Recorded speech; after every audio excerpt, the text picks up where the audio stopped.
Hi, so what we're going to take a look at today is the Logitech box that was introduced this morning. And we've got it set up here in our home setup. So we've got a receiver, we've got a Blu-ray player, we have a set-top box, in this case it's a TiVo, and our speakers and our TV connected. So I'm actually going to use our smartphone app. We've got an Android version and an iPhone version, but I'm going to show off the iPhone version to control our stack today. So for those that are familiar with Logitech's Harmony technology, we have activities that you can set up, and these activities choreograph how your system should turn on, inputs that should be selected, and getting everything set up for the activity that you want to do here. So in this case, I want to actually watch TV. And the Logitech box that we talked about this morning, in addition to running Google TV, can talk to and can control the other items in our stack. So in this case, we turned on the TV, we turned the input to the correct input here, and we've got the audio set to the level that we want for watching TV. So I'll do that one more time so you can see what happens here. So when that spinner happens, what's happening is it's turning those inputs to the right place and it's turning the right equipment on. So now, once I'm in the app, I can start to either pull up some of the unique Google TV elements, like if I wanted to do a search, that'll pull up the search box on Google TV, and I can start to type for a show. So if in this case, if I type The Office, you'll see the search results.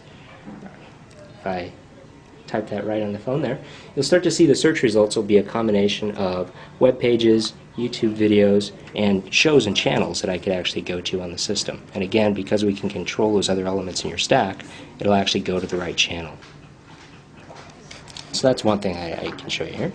We can also pull up things like the Google TV homepage, and we can bookmark shows, channels, TV shows, web pages, YouTube content, etc.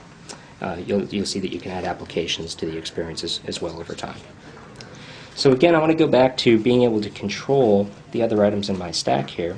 So in this case, remember our set-top box was a TiVo, so I could pull up info on a show, I could pull up guide information, and I can use gestures to quickly flick through some of the shows that are on the list here. I could also even look at maybe a show that's been already recorded. So if I pull up my menu here, I think I've got maybe a Simpsons episode that I could bring up. So I'll go back, and let's just play that. So it's starting to play. So now I'm going to show you some kind of interesting things we're able to do in a smartphone now, where there's some pretty common commands that I want to have access to. So no matter where I'm at in this app, if I set the remote down, or my phone down, I might shake it, and that gives me quick access to things like volume. So if I move this, if I swipe down here, you'll actually see the receiver go up or down volume-wise. I could very quickly pause the show, which I just did, play it, or I could do skip through very quickly with some gestures. I better play that, okay? So those are some of the things I can do in TV mode. So now remember I talked about the other activities that the Harmony technology allows you to do. So this is TV mode. The Logitech box also allows you to control your audio equipment in the stack as well. So in this case I want to listen to CDs. So it turns off my TV, switches the receiver to a CD input, and if I hit play here, I should be able to listen to music in my house now. And the last thing I'm going to do is, a lot of people have game consoles hooked up to their systems now as well, so if I want to play Xbox now, it's going to switch over to my Xbox 360, make sure that it's on, switch my receiver, turn on the TV if it's not already on. And you obviously wouldn't use this phone to play the game, but I can go through and I can quickly navigate some of the menus here in my Xbox experience using those same gestures that I showed you. I see. You've actually got buttons on the controller there. Again, you probably use this to just navigate through some of the systems. You wouldn't use this as the actual game controller. So let's see, what's a popular show today? Glee? You should be able to do that.